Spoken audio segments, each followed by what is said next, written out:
ठीक है, एक बार डाइपोल मोमेंट देख लीजिए भैया। तो मैंने कल बताया था इलेक्ट्रिक डाइपोल मोमेंट की डायरेक्शन क्या होती है, नेगेटिव टू पॉजिटिव। अगर देखोगे ये इलेक्ट्रिक फील्ड है आपकी, ठीक है, इलेक्ट्रिक फील्ड कहाँ जाती है, पॉजिटिव से नेगेटिव की तरफ। और अगर आप यहीं पर डाइपोल रख दोगे, कोई डाइपोल रख दो, ठीक है, तो ये डाइपोल के नेगेटिव चार्ज को ये पॉजिटिव खींचेगा और डाइपोल के पॉजिटिव चार्ज को ये खींचेगा।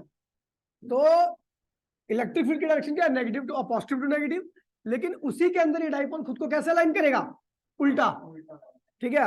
इलेक्ट्रिक फील्ड कहाँ जा रही है, पॉजिटिव से नेगेटिव, और ये डाइपोल खुद को कैसे अलाइन करेगा, ऐसा, negative to positive. Electric field positive to, और डाइपोल खुद को कैसे अलाइन करेगा, नेगेटिव टू पॉजिटिव। ये चीज ध्यान में रखना, ठीक है। तो डाइपोल मोमेंट की डायरेक्शन क्या होती है, नेगेटिव टू पॉजिटिव, ये ध्यान रखना। वेक्टर क्वांटिटी होती है, बाकी मैंने काफी सारा करा दिया था। डाइपोल मोमेंट नहीं करा था मैंने, तो अच्छा नहीं, इन्हें वो लिखा नहीं है एक्सप्रेशन, अच्छा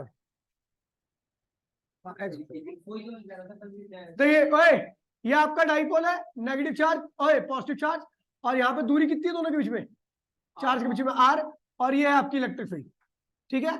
इलेक्ट्रिक फील्ड कहाँ से आती है, पॉजिटिव से कहाँ जाती है, नेगेटिव की तरफ। तो ये डाइपोल इधर की तरफ आएगा, ये डाइपोल इधर की तरफ आएगा, इसके अंदर टर्निंग इफेक्ट आएगा। उसी टर्निंग इफेक्ट को हम क्या कहते हैं, डाइपोल मोमेंट। याद है आपको, when a dipole placed in uniform electric field it experience turning effect, this turning effect is known as dipole moment. इसको डाइपोल मोमेंट कहते हैं। कहता है डाइपोल मोमेंट जो होता है वो इस बात का डायरेक्टली होता है कि चार्ज कितना है, जितना ज्यादा चार्ज होगा उतना ही इन एंड पे क्या लगेगा, फोर्स लगेगा। जितना ज्यादा दोनों एंड पर चार्ज होगा उतना ही दोनों एंड पर फोर्स भी लगेगा, और जितना ज्यादा फोर्स लगेगा इसके अंदर टर्निंग इफेक्ट भी क्या होगा, उतना ही ज्यादा आएगा, यानी डाइपोल मोमेंट भी क्या होगी, ज्यादा ही होगी। अगला कह रहा है dipole moment directly equal to size of dipole. आपको पता होना चाहिए भैया कि टर्निंग इफेक्ट उस चीज के अंदर ज्यादा आता है जिसका साइज क्या होता है, बड़ा होता है। छोटी चीज के अंदर टर्निंग इफेक्ट नहीं आता। आपको मैंने बताया था छोटी रिंच से नट नहीं खुलता, लेकिन वहीं पर वो रिंच बदल दो और रिंच का साइज बड़ा कर दो तो उसके अंदर टर्निंग इफेक्ट क्या होता है, टॉर्क वाला कंसेप्ट है। छोटा आर्म इजिली रोटेट नहीं करता, लेकिन बड़ा आर्म इजिली रोटेट कर जाता है। रोटेशन ही तो करनी है यहाँ पर, तो साइज जितना बड़ा रहेगा उसके अंदर टर्निंग इफेक्ट भी क्या उतना ही ज्यादा रहेगा। इसको कंबाइन करोगे, P is directly equal to R into में क्यू, और आर की वैल्यू आपको याद होनी चाहिए, मैंने लिखा था 12। क्या लिखा था, याद आपको, आर की वैल्यू 12 लिखवाया था। ये इसलिए लिखवाया था ताकि आपको पता लगे कैलकुलेशन के दौरान में आपको आर नहीं 12 यूज करना है, बाकी आप ध्यान रखना। और इन दोनों कंबाइन किया, तो कंबाइन करने के बाद पी इक्वल्स में के क्यू, और सॉरी आर इंटू में क्यू, और के की वैल्यू यहाँ पर क्या होती है, 1 होती है। क्या होती है, 1 होती है। तो ये आपका जो रिलेशन बन के आता है पी इक्वल्स टू में आर इंटू में क्यू, और बुकों में लिखा हुआ है पी इक्वल्स टू में आर की जगह पे क्या ले रखा है, 12, क्या ले रखा है, 12 इंटू में क्यू। ये डाइपोल मोमेंट होगी, वेक्टर क्वांटिटी होती है। कैसी होती है भैया, लिखवा रखा है सब, वेक्टर क्वांटिटी। डायरेक्शन क्या होती है भैया, नेगेटिव टू पॉजिटिव होती है। वेक्टर फॉर्म क्या होगी इसकी, तो भैया ये है आपका नॉर्मली फॉर्म, नॉर्मल फॉर्म है। इसकी वेक्टर फॉर्म लिखनी है तो आप क्या करोगे, पी वेक्टर इक्वल्स टू में, चार्ज क्या होता है, स्केलर होता है। क्या होता है, इसलिए वेक्टर का निशान किस पे डालना है, केवल रेडियस पे, डिस्टेंस पे डालना है। तो क्या होगा, आर क्रॉस क्यू। ये हो गया आपका डाइपोल मोमेंट की वेक्टर फॉर्म, ठीक है भैया। एसआई यूनिट क्या होगी भैया, तो ये रेडियस है, ये कूलम है, तो क्या होगा, कूलम मीटर, इसकी एसआई यूनिट होगी, ठीक है भैया। और डायमेंशन फॉर्मूला, तो डायमेंशन फॉर्मूला कूलम का क्या होता है 80, चार्ज का क्या होता है 80, और मीटर का क्या होगा लेंथ ALT। समझ गए, कॉपी कर लो 1 सेकंड के अंदर जल्दी से।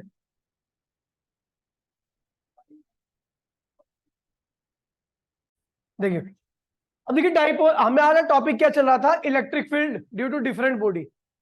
तो हमने कल 3-4 चीजों की निकाली थी इलेक्ट्रिक फील्ड। मैंने डाइपोल बीच में लाके घुसेड़ दिया, उसका पर्पस था क्योंकि आपको डाइपोल के बारे में नहीं पता था, अब उसकी वजह से इलेक्ट्रिक फील्ड निकालने आ रहे हैं। तो ध्यान दीजिएगा भैया, कोई इधर से उधर न देखे, केवल अपनी कंसंट्रेशन यहाँ पे बना के रखे। ध्यान दीजिए, आसान डेरिवेशन है, एक बार में समझ आ जाएगी, और आपको इलेक्ट्रिक फील्ड के क्वेश्चंस की रिवीजन भी हो जाएगी। देखिए राजू, ठीक है, electric field due to dipole, electric field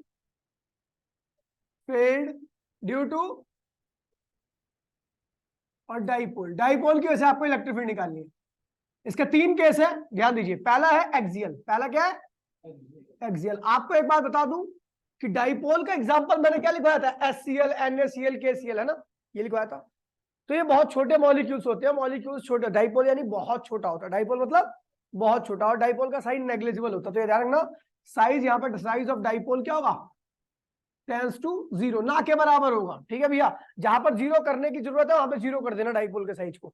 ठीक है, ये कहने का मतलब है कि कहीं पर ऐसा हो रहा है कि कहीं पे डाइपोल का साइज किसी बड़ी टर्म से जुड़ रहा है, डाइपोल का साइज को किसी बड़ी टर्म से जोड़ रहे हो या घटा रहे हो, तो वो कोई फर्क नहीं डालेगा उसके ऊपर।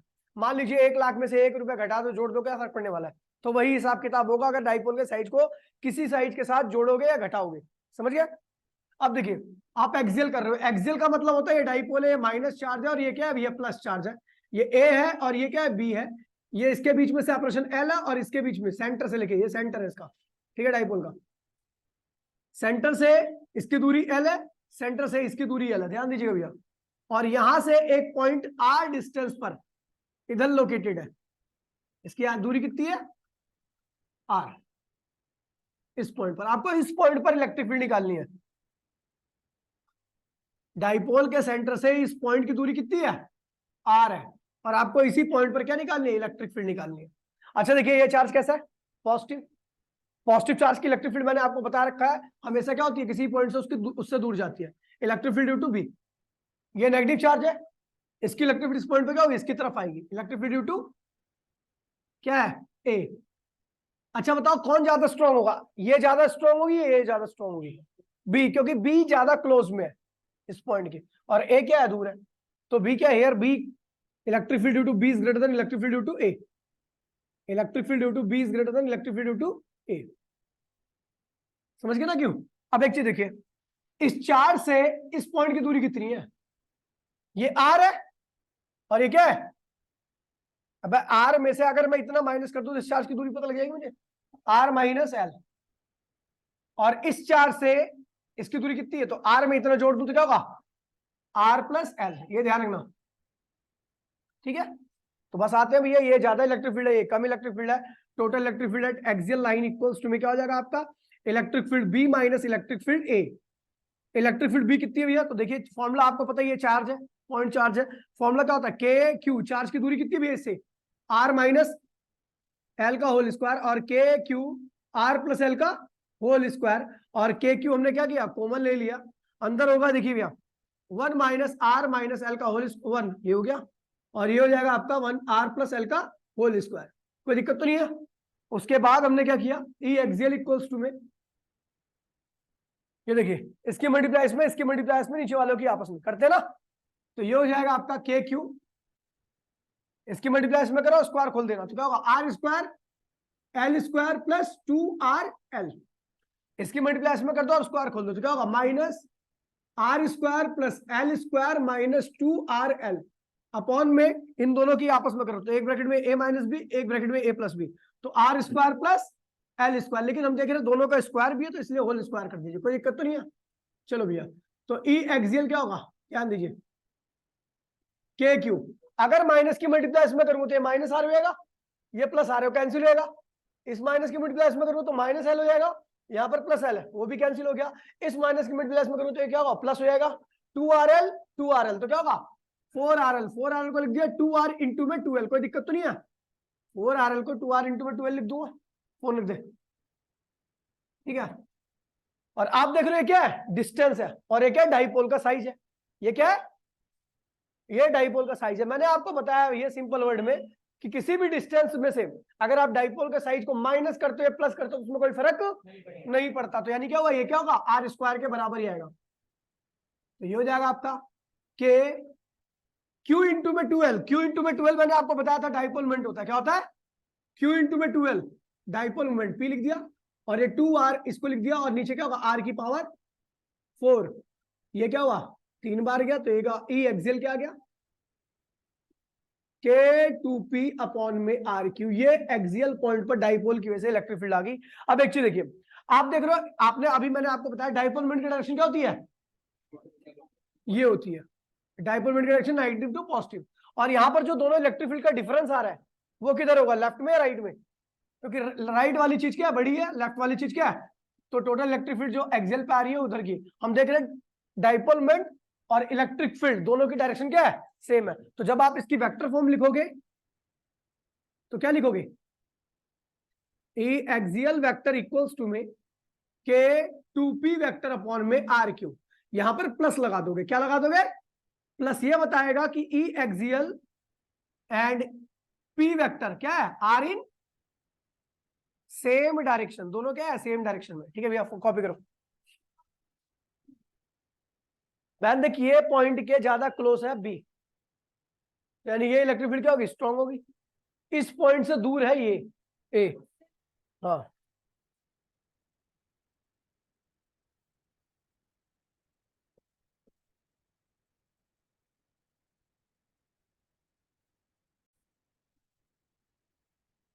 ये सेकंड इक्वेटोरियल प्लेन,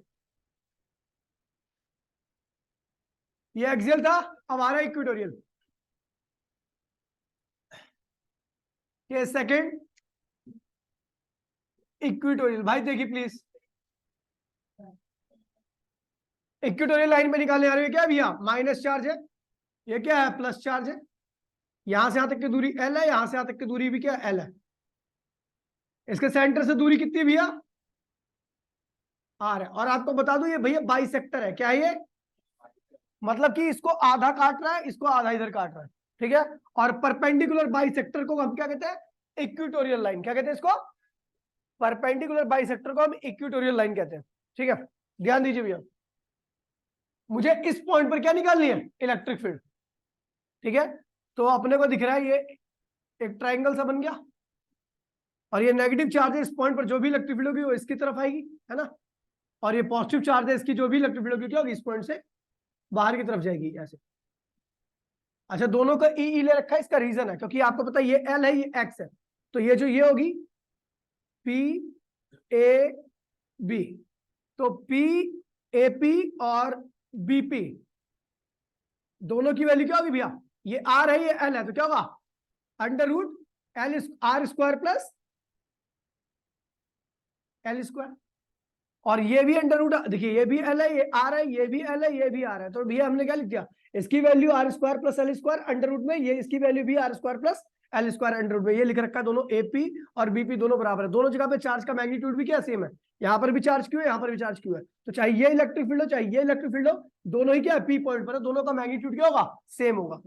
ये एंगल थीटा है तो ये भी क्या होगा, थीटा ही होगा, क्योंकि ये भैया आपको पता है इसको आपने इसको एक्स ले लो, क्या ले लो, क्योंकि ये दोनों वैल्यू क्या बराबर है, ये इसके बराबर है, उनको ले लिया मैंने एक्स, तो ये भी एक्स है आपका और ये भी क्या है एक्स ही है, कोई दिक्कत तो नहीं है। और एक्स की वैल्यू अपने को सामने से पता है, समझ में आई बात वाली। अब देखिए यहाँ पे एक लाइन खींच लीजिए, ये थीटा है तो ये भी क्या होगा थीटा, कॉरस्पॉन्डिंग एंगल, और ये थीटा है तो ये भी क्या होगा थीटा होगा, ऑल्टरनेट एंगल। इसको रिजोल्व कीजिए, क्या होगा ई थीटा बन रहा है इसके साथ, ई कॉस थीटा, और इसका दूसरा कंपोनेंट क्या होगा इधर आएगा ई साइन थीटा।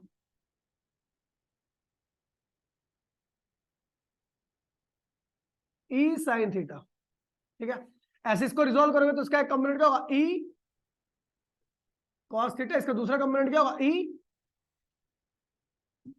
Sine theta. ठीक है भैया, अब ध्यान रखना इसको, अब हम करने जा रहे हैं।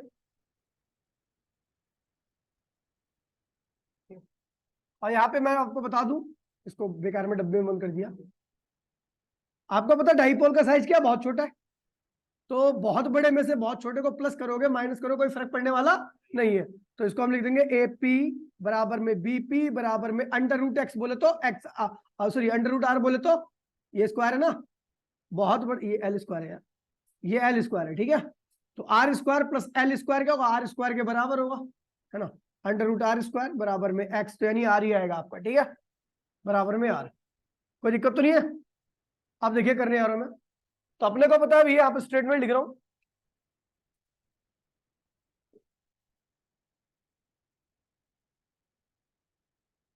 ठीक है। हम देख रहे हैं कि भैया यहाँ पर ई साइन थीटा एक नीचे है और उतना ही एक ऊपर है, तो हेयर ई साइन थीटा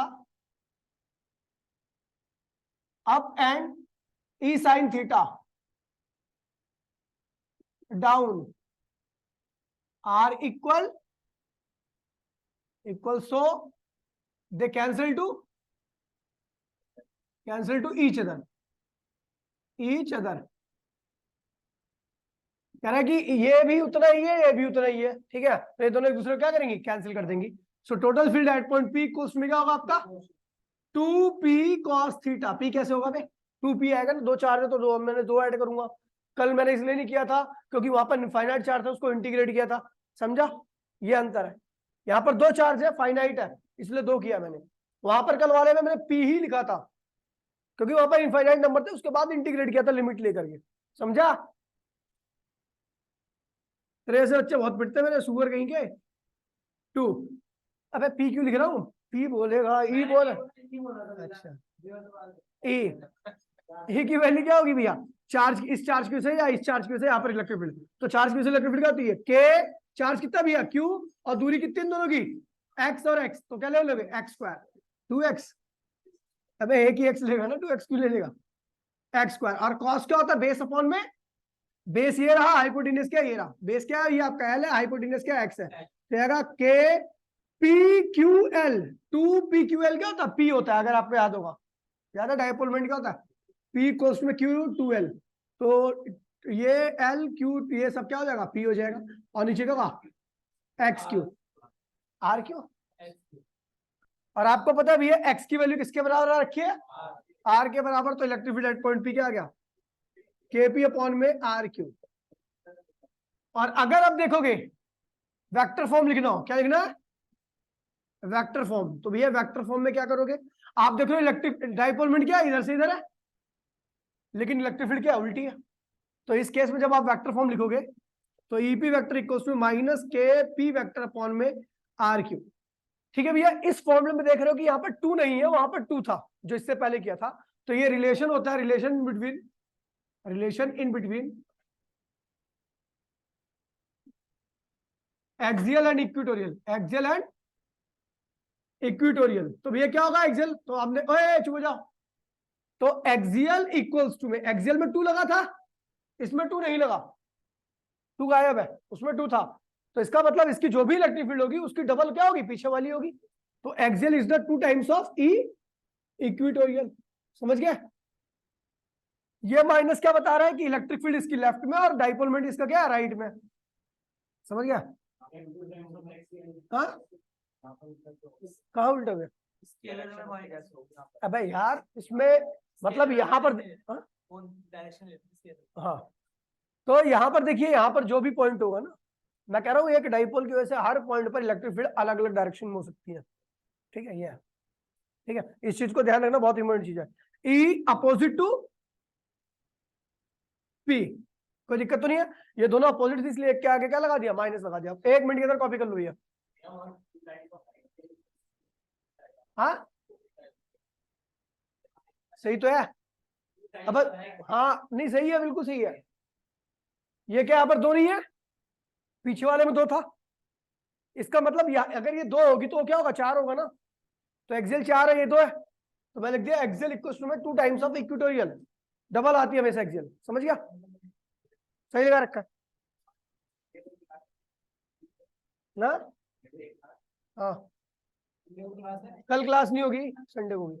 नहीं चलो वे मिनट और अब आ रहा है टेनी पॉइंट। क्या आ रहा है? ये 2 जो कराया ना, वो केवल 2 कंडीशन के लिए वैलिड है। अब जो कराने जा रहा हूँ वो हर कंडीशन के लिए वैलिड है। वो पीछे वाला इसका डबल होता है।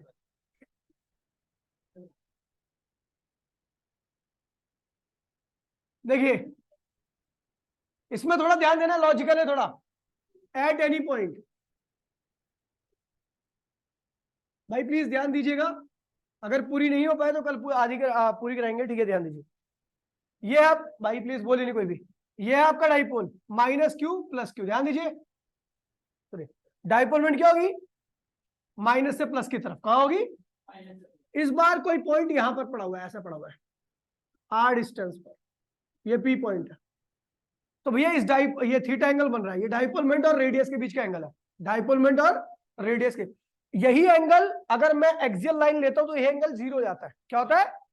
अबे ये रेडियस ऐसे होती है ना इसी डायरेक्शन में, एक्सियल केस में रेडियस इस लाइन में होती है, और इक्वेटोरियल केस में ये रेडियस क्या होती है? ऐसे होती है। एंगल क्या होता है? तो एक्सियल के केस में ये एंगल आर क्या होता है? डाइपोल मोमेंट के पैरेलल होता है, यानी थीटा क्या होगा? 0 डिग्री होगा।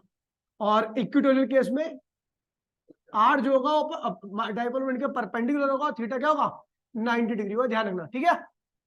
ये थीटा। अच्छा देखिए, इस पी को रिजोल्व करता हूं तो पी का एक रिजोल्यूशन कंपोनेंट क्या होगा, इधर देखिए थीटा बन रहा है तो इसको रिजोल्व करो तो क्या पी कॉस थीटा, और इधर देखो गुड़िया पी साइन थीटा। ठीक है, हम देख रहे हैं ये वाला कंपोनेंट क्या है, पैरेलल कंपोनेंट है डाइपोल मोमेंट का, और ये क्या है, परपेंडिकुलर कंपोनेंट है डाइपोल मोमेंट का। ठीक है, अब भाई ये इस रेडियस के क्या है, ये परपेंडिकुलर है। अब भाई ये रेडियस दिख रही है और ये क्या है, परपेंडिकुलर है, और ये देख रहा है रेडियस, और ये इस रेडियस के क्या है, पैरेलल है। आंखें खराब हो गई है क्या तेरी, जबड़े पे दूंगा, ये पे घुसन खींच के। ठीक है, अभी आपने देखा था एक्सियल वाले केस में जो इलेक्ट्रिक फील्ड थी वो उसी डायरेक्शन में थी, याद है। तो ये एक्सियल वाला केस है, इसकी इलेक्ट्रिक फील्ड क्या होगी, इधर होगी, ये होगी आपकी इलेक्ट्रिक फील्ड एक्सियल, क्या होगी, क्योंकि ये देखिए ये डाइपोल की रेडियस में जो लाइन है, देखिए ये डाइपोल मोमेंट है और इसी लाइन में आपका क्या है, रेडियस है। तो डाइपोल मोमेंट रेडियस जब एक ही लाइन में होती है, पैरेलल होती है, तो कौन सा केस बनता है, एक्सियल बनता है। और एक्सियल वाला इलेक्ट्रिक फील्ड क्या होती है, याद है आपको, के 2p क्या होता है, लेकिन यहाँ पर p जब p होगा तब आप 2p लोगे ना, यहाँ पर 2p cos थीटा लोगे, क्या लोगे यहाँ पर 2p cos थीटा। दूरी कितनी है भैया, r की, समझ गए। p cos थीटा क्यों लिया, क्योंकि डाइपोल मोमेंट क्या p cos थीटा इसकी, समझ गई, समझ गई। और दूसरा देखिए, ये देखिए अभी मैंने बताया था ये आपका इक्वेटोरियल है, ऐसे रेडियस होगी, इलेक्ट्रिक फील्ड ऐसे आ रही थी आपकी, टोटल इलेक्ट्रिक फील्ड पीछे किया हमने, तो डाइपोल मोमेंट ऐसा था आपका, इलेक्ट्रिक फील्ड ऐसे आई थी, इक्वेटोरियल वाली याद है।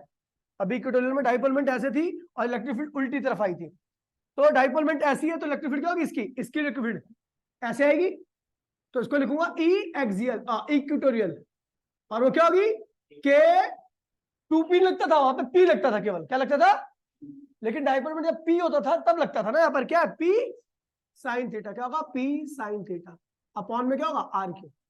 इन दोनों का जब मैं रिजल्ट निकालूंगा तो मुझे क्या पता लगेगी, टोटल फील्ड, क्या पता लगेगी, तो टोटल फील्ड इक्वल्स में क्या होगा, नाउ ठीक है, टोटल फील्ड क्या होगी, ई एक्सियल स्क्वायर प्लस ई इक्वेटोरियल का स्क्वायर, क्योंकि दोनों वेक्टर क्या है एक दूसरे के, ये वेक्टर क्या परपेंडिकुलर है।